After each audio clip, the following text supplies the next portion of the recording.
the electronic circuit is properly working. You see the timing here, right? So I do a small test just to see whether the circuit is working. Here comes the bullet.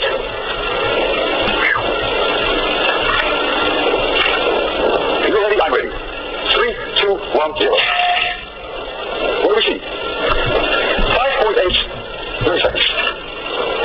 5.8, is that what you see? Yeah. 5.8 milliseconds. 5.8, plus or minus 0.1. So out comes the average, call it speed or call it velocity, it's the same thing in this case. 48.5, 5.8, and I have to convert it to meters per second. That brings it at 256 plus or minus. Now you come in here with your plus or minuses. This is a 1.3% error. It's negligible to this one. 1 out of 58 is about 1.7%. So this is the only one we have to worry about. So the uncertainty in there is about 1.7%. It's less than 2, that's what I wanted. And that gives me an error of about 4 meters per second. And so this is the result. And you see, it's only meaningful because we have a good idea about the uncertainties in the measurement. Just as we introduced average velocity, now I'm going to introduce average acceleration. Notice that the velocity changes here throughout time. And that brings me to the next part, the logical part, namely that we're going to introduce an average acceleration. And with a little bit of imagination, you can probably guess what that looks like. The average acceleration between time t1 and time t2 would then be the velocity at time t2 minus the velocity at time t1 divided by t2 minus t1, and the dimension is length per second per time squared, so it's meters per second squared. This is then for a one-dimensional situation. This number can be larger than 0, can be equal to 0, and it can be smaller than 0. In our case, t1 to t2, here, notice the velocity is 0 at the start, and it begins to increase because the angle of alpha increases. The angle that matters, the angle increases, so in our case, from t1 to t2, the average acceleration is larger than 0. Look at the angle.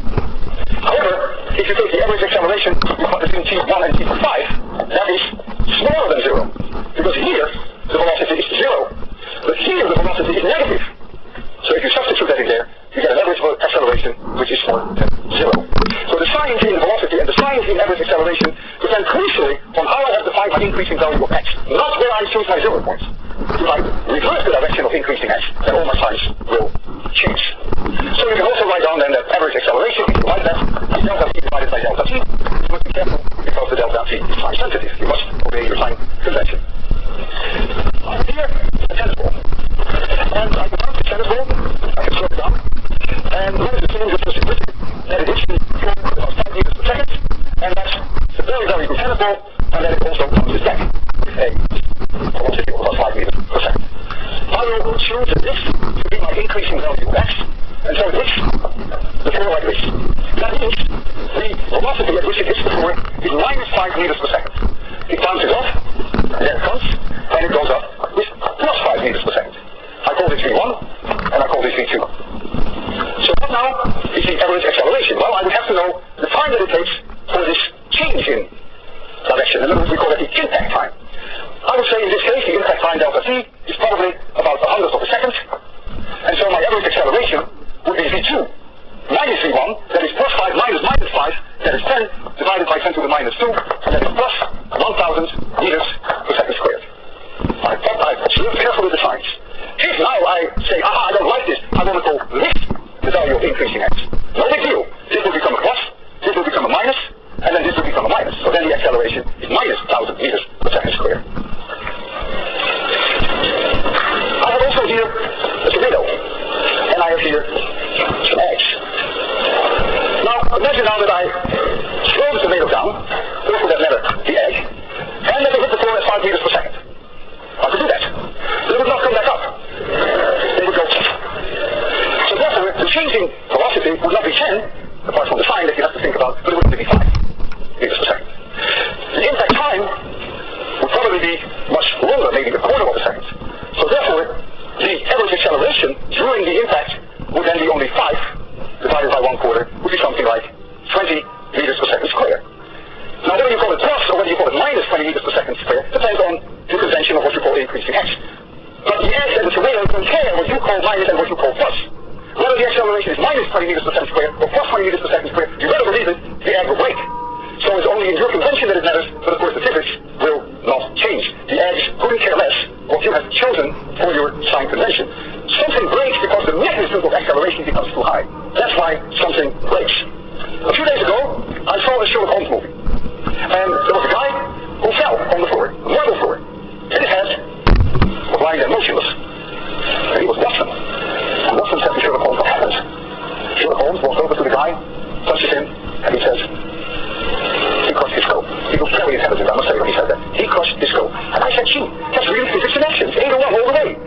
A really modest velocity when he hits the floor. But he hit the floor like a billiard ball. The guy was bounced for one thing. And so the impact time was very short. And when the impact time is short, even if you hit the floor with a modest speed, the acceleration is high, and that was too much. And so that's why his skull was crushed. So observe this is changing velocity and the impact time. We now want to make one last step from average acceleration. We want to go to V acceleration at any moment in time, just the way we did that with velocity. And that now is a natural step. The acceleration at any moment in time will be the limit for delta t goes to 0 for v measured at t plus delta t minus dt divided by delta t. That is the instantaneous acceleration. And this, you will recognize, is the first derivative of velocity versus time. This is also the second derivative of position versus time. And so here comes the second equation that I really want you to remember forever and ever and ever, that the acceleration is dt, which is also into x, dt squared. We can go to our plot, and we can ask ourselves the question now, where is the acceleration 0, where is it larger than 0, and where is it smaller than 0, because this value can be larger than 0, equal to 0, and smaller than 0. And now you have to be very careful when you try to derive that from this plot. You have to be very careful, because you and I have no good feeling for second derivative. Velocity is easy, all you have to do is looking at alpha. But when it comes to the second derivative, you have to see how alpha is changing. Well, right here, the velocity is not changing. So the acceleration, everywhere here must be 0. Here the velocity is increasing. So the acceleration must be larger than 0 here. Here, the velocity is almost constant. It's almost a straight line. What does that mean for the acceleration? 0. Exactly. Here, when it makes this rounding curve, the velocity is positive here, but on this side it's negative. So what does that mean for the acceleration? Negative, you got it. And so you can now roughly find where the acceleration is positive, where it's negative, and where it is 0. Let's do a straightforward example, the way that you could expect it on an assignment, or if you're extraordinarily lucky, you might even get something like that on an exam. Very straightforward. I'm going to give you the position x as a function of time, and then ask you lots of questions about it. So this example is a working example. X equals h minus 6t plus t squared. So this tells you where the object is at any moment in time. And let it be in meters. What now is the velocity at any moment in time? Well, that's the derivative, the x dt, and I use the following. X equals c to the power n. Then, as most of you should know, the x dt is an n times c to the power n minus 1. That's all I'm using. So, the derivative of 8 is 0. I get here minus 6. I get here plus 2t. It will be in meters per second. And the acceleration, I have to take the derivative of the velocity. I get plus 2. So notice that the acceleration is constant in time. It's not changing, but the velocity is changing. Well, at time t equals 0, I start to probe a little bit. I get a feeling for what this object is doing. At time t equals 0, x is plus 8. The velocity is minus 6 meters per second, and the acceleration equals plus 2. I can also ask myself, at what time is x equals 0? What are the times that x is 0? Well, I have to solve this second order equation, which is something that you've all done in high school, and you will find that that's the case when the time is plus 2 and when the time is plus 4. Take the plus 2, that makes this 4. 4 plus 8 is 12, minus 6 times 2, that's 0. So you see the two words and you check that the 4 also works. Just for my curiosity, when is the velocity 0? Oh, that's easy. That's when this equation is 0, so that's when t equals 3. What is at that moment the position? Oh, I substitute t equals 3 in here, and that gives me minus 1. X equals minus 1. So now, I'm ready to plot x as a function of t. It's of course a parabola, and I use this information that we have just derived. So here comes my plot. That is the increasing value of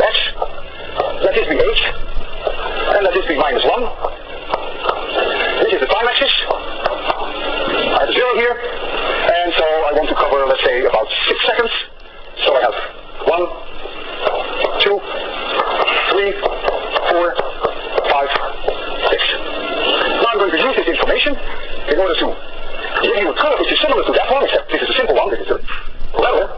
So I know that at time t equals 0, the object is at position 8. I know that x is 0, that x is 0 at the time 2 and at the time 4, so the object is here at this time and at this time. And I know that at time t equals 3, it is at position -1, so the object is here, and I also know that the velocity is 0, so we can check that. And so if I make this plot now, then we would get a curve that's sort of like this.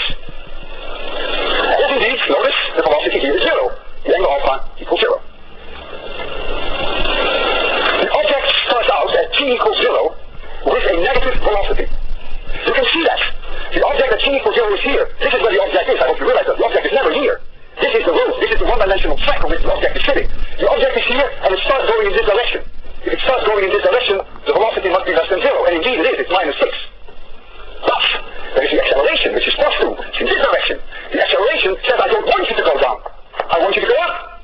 Well, the velocity says so, and all I can do is slowly change, and that's what it's doing. It's slowly changing the velocity, and there comes a time that the velocity is 0. So the object goes down, the velocity changes, and when it is at position -1, it has come to a grinding halt, and now it is returning. This positive value of A is now increasing the velocity, and that's what you see.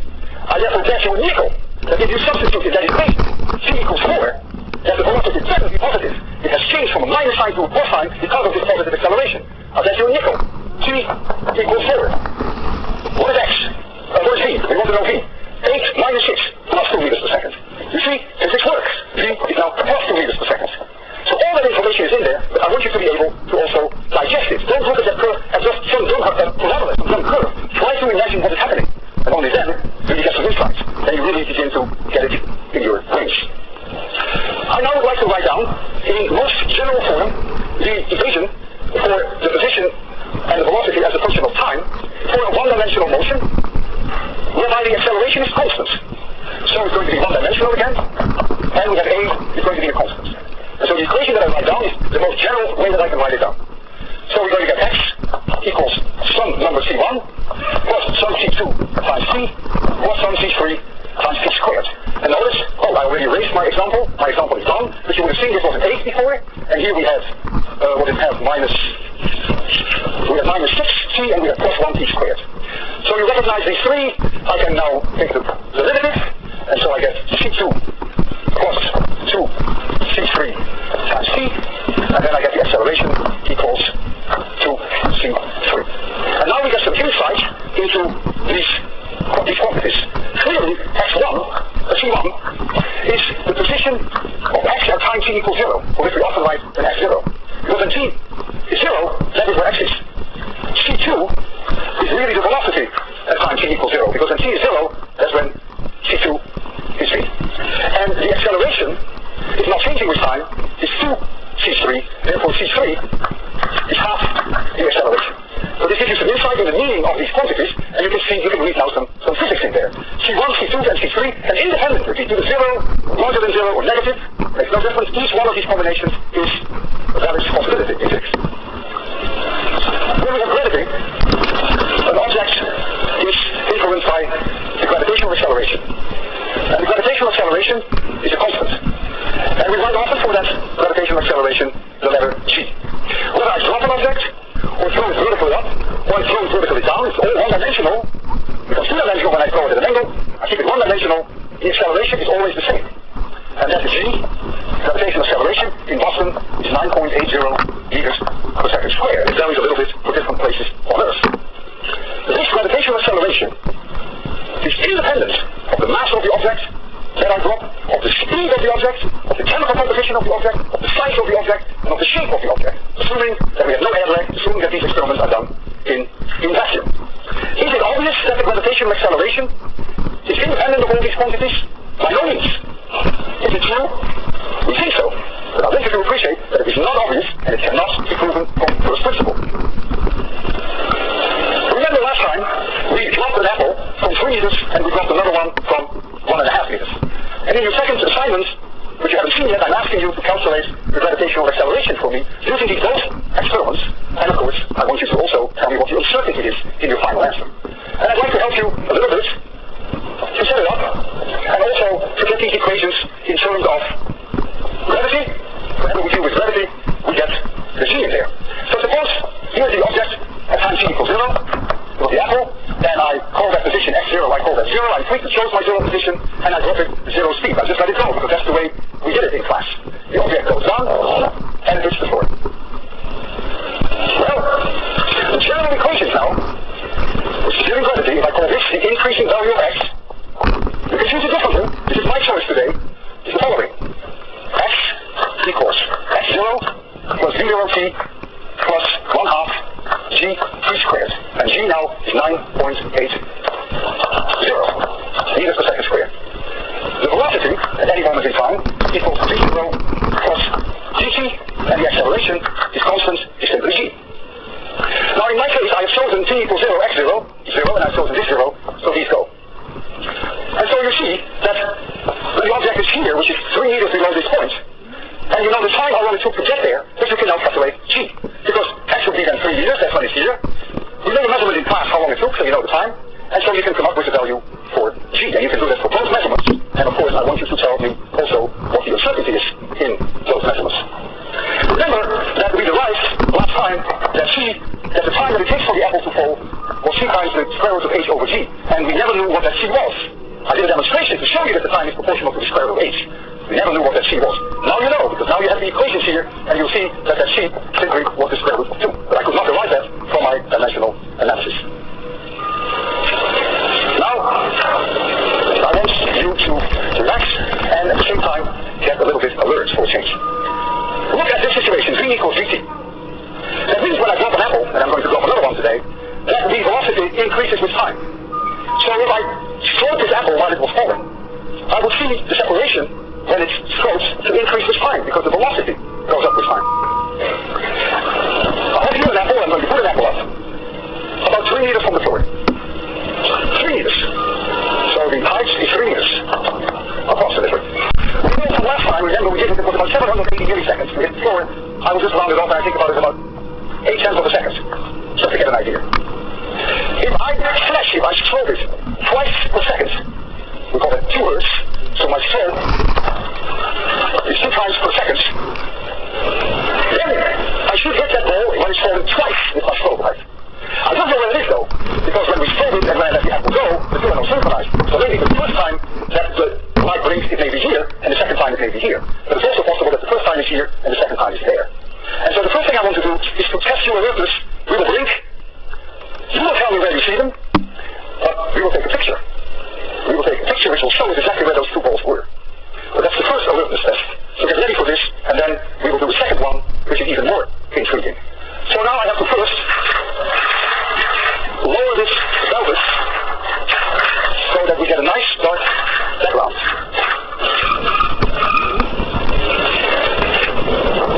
There we go.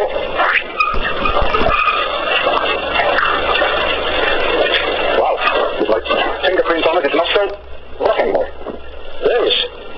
That's the background. Oh, what am I doing? I need to level again. I have to bring the apple up. Friday is always a bad day for me. Okay. So now I'm going to bring the apple up. There's a metal here, the electromagnet, and so I throw the switch here so that the electromagnet is activated.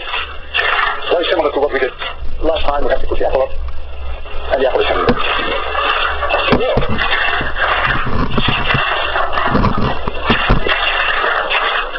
So now I have to start the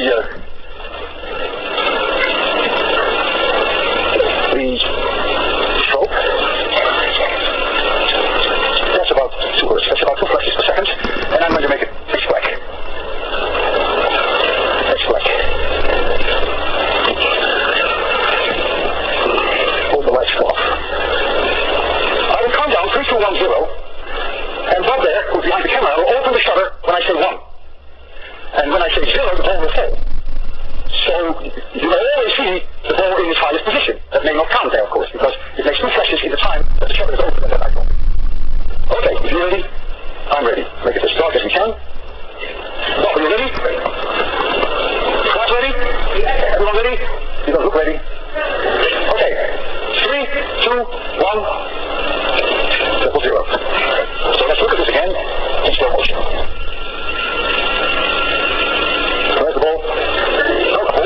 Yeah, you try that 10 times, you never do that again. So now we are developing that picture, and I would like you to tell me where you saw the balls. Where are they, roughly? Where was the first one? How much below the highest point? Only this much. The first one.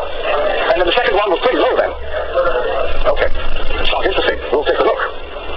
While the picture is developing, I'm now going to test your real alertness. I'm going to strobe it with an unknown frequency, unknown to you. I will tell you a secret, it's a higher frequency. You're going to see more balls on the way down. I'm not going to ask you where they are exactly. All I want you to tell me afterwards how many you saw. That's all. So count them as it falls. You only have only 0.8 seconds to count.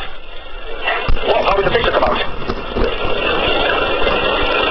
Wow, you're good. Oh, you're good. It was very high, actually, the first flash. Very high.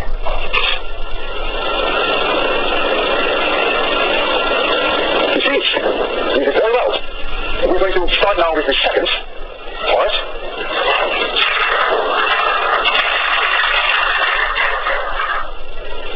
Is the audio restored? Should be. So I activated the magnet again.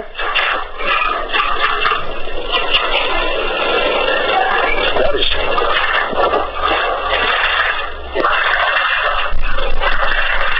Oh, goodness. Working? Okay, thank you, Bob. Okay, Bob. If you're ready, I'm ready. I'm going to make it as dark as we can. So I want you to tell me how many balls will you see? Oh, I have to change. Oh, my goodness.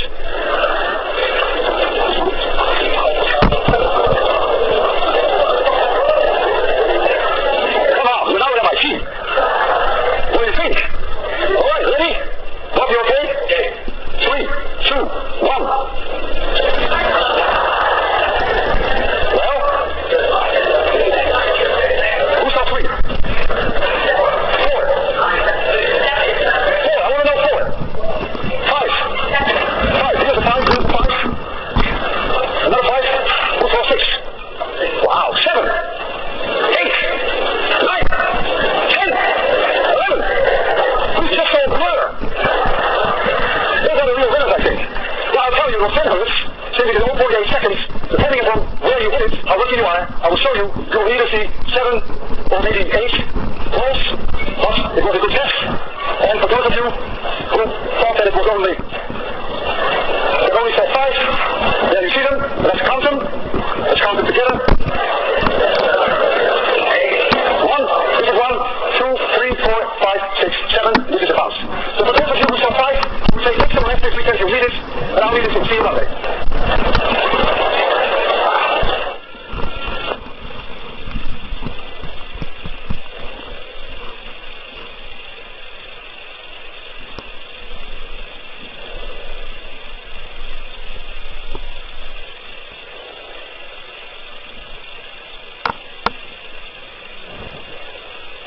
The bad news today is that there will be quite a bit of math, but the good news is that we will only do it once, and it will only take something like half hour.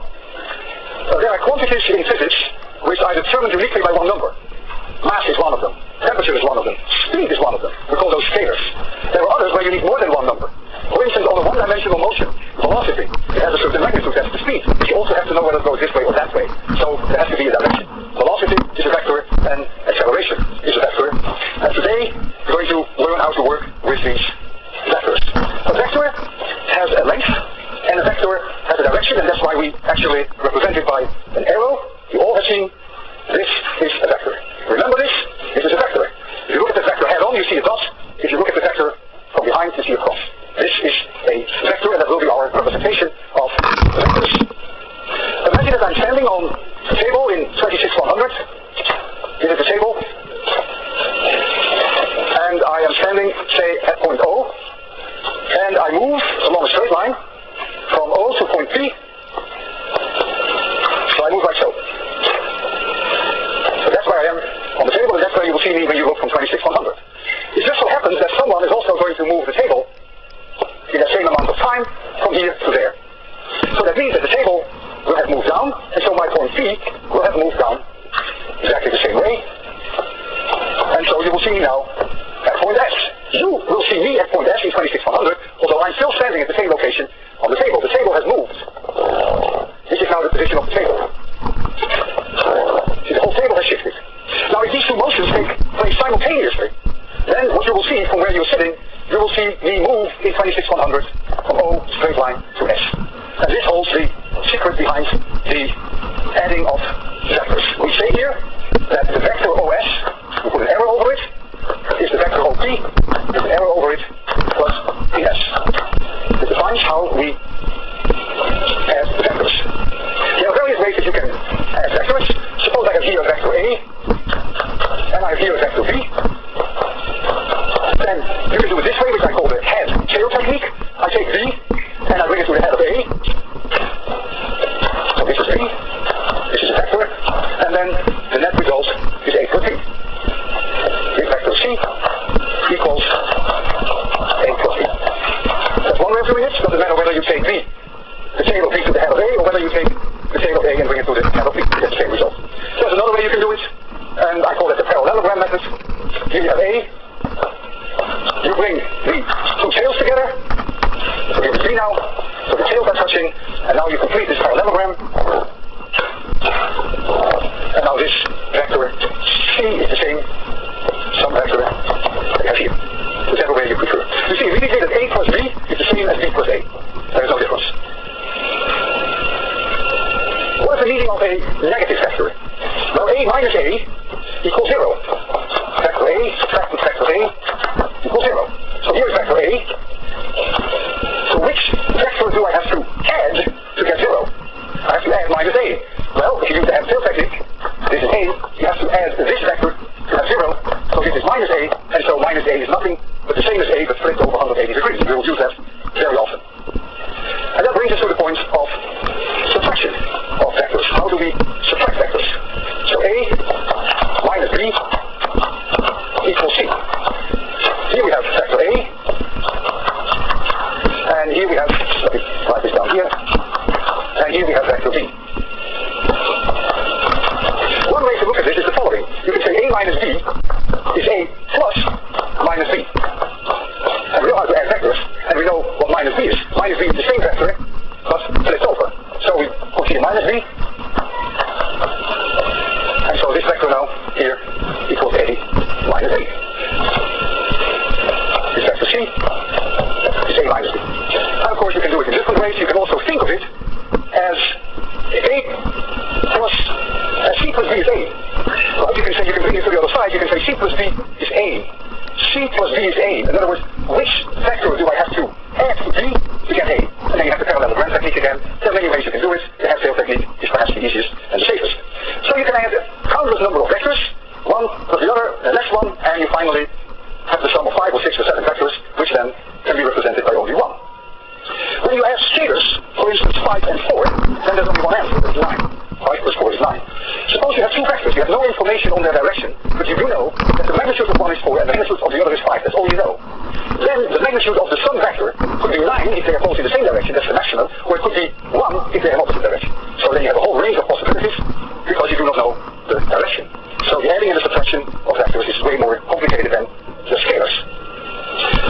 As we have seen that the sum of vectors can be represented by one vector, equally can we take one vector and we can replace it by the sum of others, and we call that decomposition of the vector. And that's going to be very important in 801, and I want you to follow this therefore quite closely. I have a vector which is in three-dimensional space. This is my z-axis. This is my x-axis, y-axis, and z-axis. This is the origin O, and here is a point P, and I have a vector OP. That's the vector. And what I do now, I project this vector onto the three axes, x, y, and z. There we go. Each one has its own method of doing this.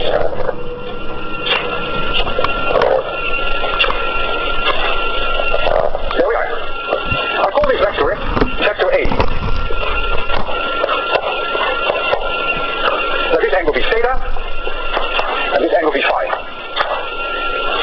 Notice that the projection of A on the y-axis has here a number which I call A of y. This number is A of x. and this number here is A of z. Simply the projection of that vector onto the three axes. We now introduce what we call unit vectors. Unit vectors are always pointing in the direction of the positive axis, and the unit vector in the x direction is this one. It has a length 1, and we write for it x roof. Roof always means unit vector. And this is the unit vector in the y direction, and this is the unit vector in the z direction. And now I'm going to rewrite vector A in terms of the three components that we have here. So the vector A, I'm going to write as A of x times x roof, plus A of y times y roof, plus A of z times z roof. And this A of x times x is really a vector that runs from the origin to this point. So we could put in that as a vector if you want to. This makes it a vector. This is that vector. A of y times, this A of x is this one. A of y times y roof is this one. And A of z times z roof is this one. And so the three green vectors paired together are exactly identical to the vector OP. So we have decomposed one vector into three directions. And we will see that very often this is of great use in 801. The magnitude of the vector is the square root of ax squared plus ay squared plus a of z squared. And so we can take a simple example. For instance, I take a vector A. This is just an example. We see this in action. And we call A 3x roof. So A of x is 3 minus 5y roof plus 6z roof. So that means that it's 3 units in this direction, it is 5 units in this direction, in the minus y direction, and 6 in the plus z direction. That makes up a vector, and I call that vector A. What is the magnitude of that vector? Which I always write down with vertical bars. If I put 2 bars on one side, that's always the magnitude. Or sometimes I simply leave the arrow off. But the more on the safe side, I like this idea. If you know it's really the magnitude, it becomes a scalar when you do that.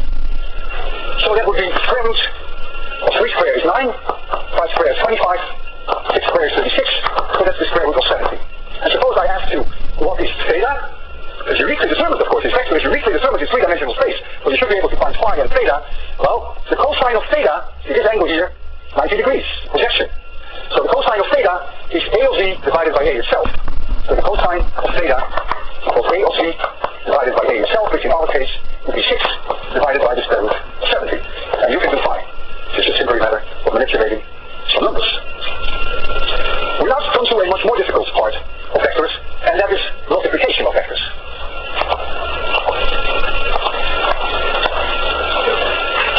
We're not going to need this until October. But I decided we might as well get it over with now. Now that we introduce vectors, you can add and subtract, you might as well learn about multiplication. It's sort of the job is done. It's like going to dentist, it's a little painful, but it's good for you, and when it's behind you, the pain disappears.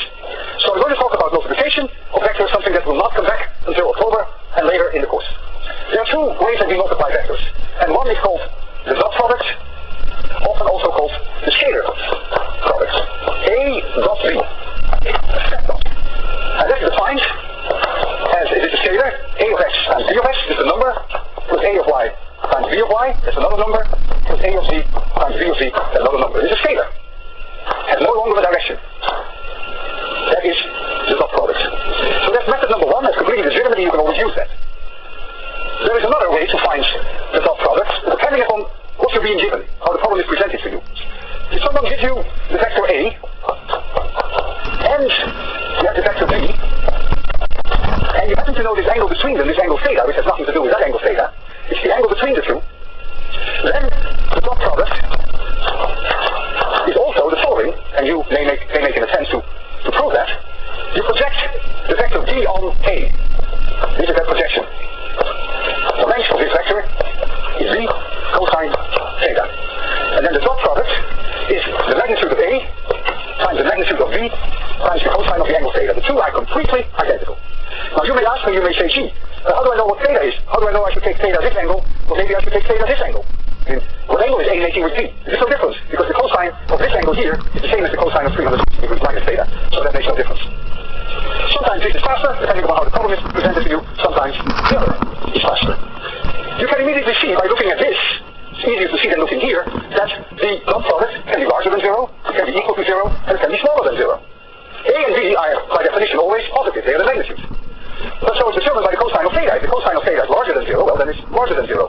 The cosine of theta can be 0. If the angle for theta is pi over 2, in other words, if the two vectors have